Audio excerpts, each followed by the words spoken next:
Hey everyone, and welcome. So, today we're diving into the new Resident Evil Requiem.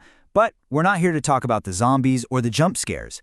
Nope, we're going to look at one of the single weirdest, most out-of-left-field product placements I think I've ever seen in a video game. Okay, so let me ask you this. If you had to pick one single car to get you through the end of the world, what would you choose? You're probably thinking something tough, right? Something rugged. Maybe an armored truck, a souped-up Jeep, something practical that can, handle roads that are literally full of corpses. Well, if you thought that, the world of Resident Evil is here to tell you that you are completely wrong. Apparently, the ultimate zombie survival machine, the car of choice for the legendary Leon Kennedy, is a Porsche Cayenne Turbo GT. Yeah, you heard me. A six-figure luxury German SUV? Which kind of begs the question, why? To really wrap your head around just how bizarre this is, you gotta understand the two worlds that are slamming into each other here. In one corner, you've got gritty, desperate survival horror, and in the other, sleek, pristine German luxury. It's a jarring combo, to say the least. I mean, look at this. This really puts the absolute mismatch on full display. On one hand, the world of Resident Evil is it's grimy. It's desecrated. You've got collapsed infrastructure, you've got hordes of zombies, and on the other hand, you have Porsche, which is the dictionary definition of glossy, high-end, high-performance luxury. One is about barely surviving in a world that's fallen apart, the other is about turning heads on a perfect sunny day. It is pretty much the last place on Earth you'd expect to see a German super SUV.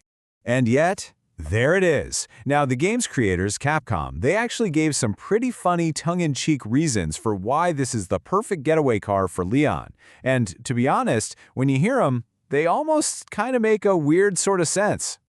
Okay, first and foremost, we're talking about raw power. The Porsche Cayenne Turbo GT is packing a ridiculous 631 horsepower.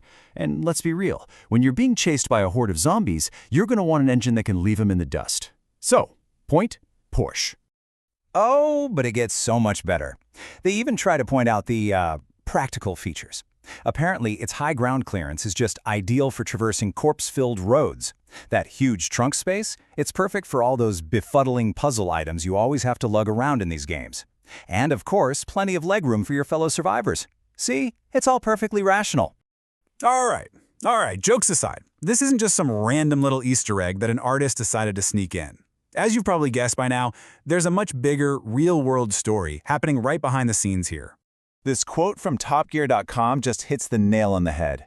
Even with all those funny in-game justifications, everybody knows it's a weird collaboration. And that's because the collaboration itself is the real story. So here's the truth of it. Leon Kennedy's slick new ride is the result of a deliberate, totally official brand partnership between Capcom, the folks behind Resident Evil, and Porsche. This was a marketing decision, plain and simple. And they are not being subtle about it. This whole campaign came with real-world marketing to back it up. A special legacy trailer was dropped just for this collaboration, and get this, Porsche even built a one-of-a-kind version of the car with special parts and everything and put it on display in Los Angeles. This is way, way bigger than just a car showing up in a game.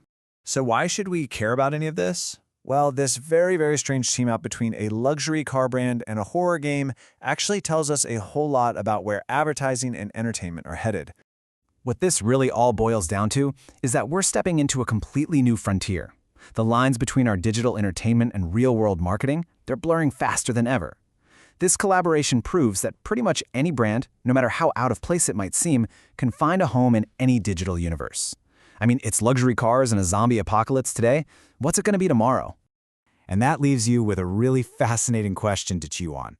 As these walls between fiction and advertising keep coming down, what's the next unexpected brand that's going to show up in your favorite game? It's something to think about. Thanks for tuning in.